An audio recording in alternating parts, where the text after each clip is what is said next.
para vocês hoje de um conto do Inglês de Souza, importante autor do século XIX, intelectual brasileiro, fundador da Academia Brasileira de Letras. E esse conto está inserido no livro Contos Amazônicos, o último livro de ficção do Inglês de Souza. O conto escolhido para hoje é Acauã. Acauã é um falcão, né, que habita as florestas e também áreas secas, como a caatinga, e ele se alimenta de morcegos, de serpentes, e é por isso que sobre essa ave paira uma imagem agourenta.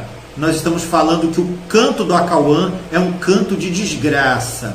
Por isso, esse conto, essa narrativa do Inglês de Souza é uma narrativa de terror.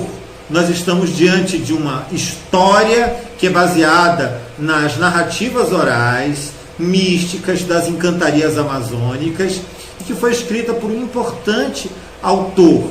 Para falar do Acauã, nós precisamos falar de horror. O horror, ele trataria do medo no seu estado mais psicológico.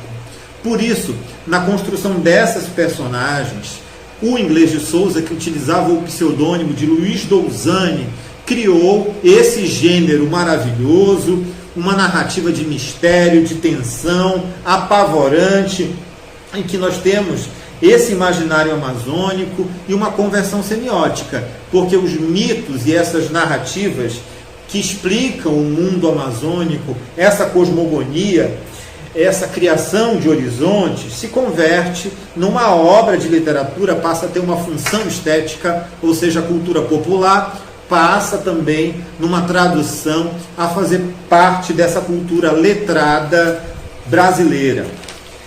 A emoção mais forte e antiga da humanidade é o medo.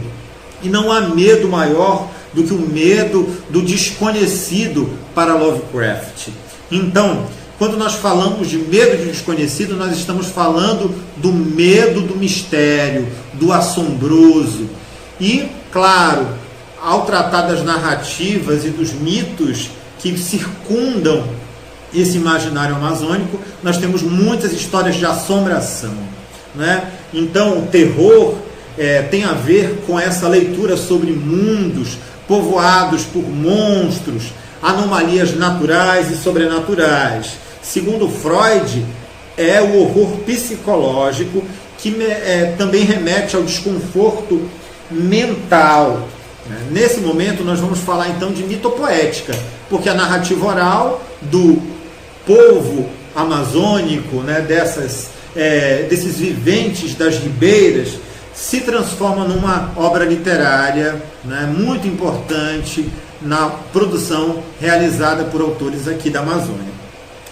O tema do Acauã é a possessão maligna. Aninha, uma personagem, ela tem essa representação de uma maldição que cai sobre a sua família, porque o pai de Aninha, viúvo, sai para caçar numa sexta-feira. Sexta-feira, vocês sabem que é dia ogorento, né? E ao caçar na floresta ele ouve ruídos que são atribuídos a Sucuriju. É o parto da Sucuriju. Aquela cobra grande estaria dando luz a uma encantaria. E nesse momento, nesse imaginário, né, supersticioso, o pai da Aninha, que é o tenente, o capitão Jerônimo Ferreira, ele apaga e ao acordar ele encontra uma criança e leva essa criança para morar com ele, e essa criança, a ela é dado o nome de Vitória. A Vitória passa a conviver com a Aninha. A Aninha era antes uma menina forte, encantada, não é, cheia de energia, e toda essa luz da Aninha vai se apagando na convivência com a Vitória, e numa contradição, né, porque a Vitória passa aos poucos, né, nessa construção cronológica da narrativa, a significar uma desgraça para essa família. E essa desgraça se consolida principalmente, né, porque na narrativa a Aninha, por diversas vezes, ela é prometida em casamento quando ela cresce, e ela acaba desistindo dos pretendentes por razões diversas e acaba se ensimesmando, se tornando mais retraída. Daí Finalmente o pai obriga a Aninha a casar, não é? E a Aninha, no altar, no momento de casamento, né? Nesse momento que seria um momento de felicidade, um momento mágico de relação com a família, surge a figura da irmã Vitória, transvestida, cultuada em forma de cobra, né? Com a língua cortada, com a pele modificada, ou seja, revestida dessa encantaria assombrada amazônica.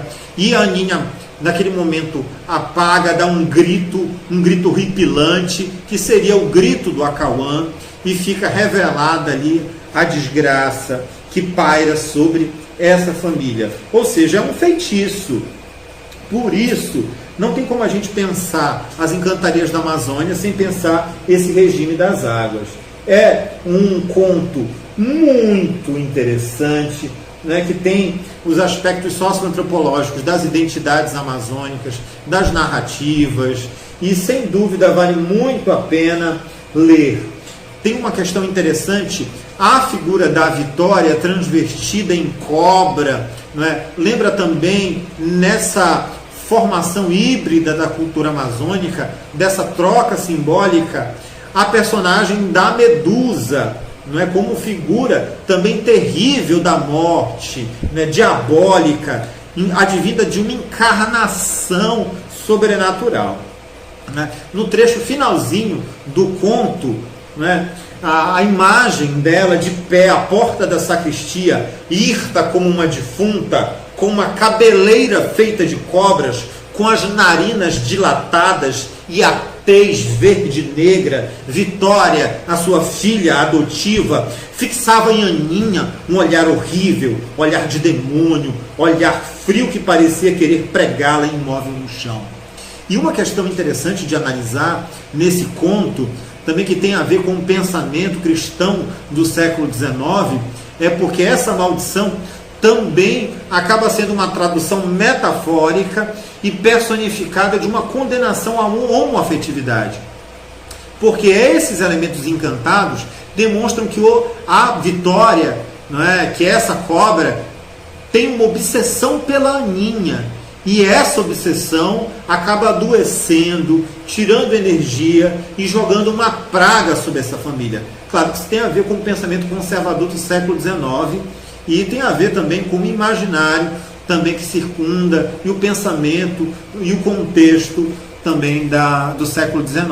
Então eu convido vocês a lerem o conto Acauã. É um conto interessante, né, que carrega essa mitopoética amazônica e tenho certeza que vocês vão gostar muito. Tá bom? Obrigado. Então essa foi a nossa análise de hoje.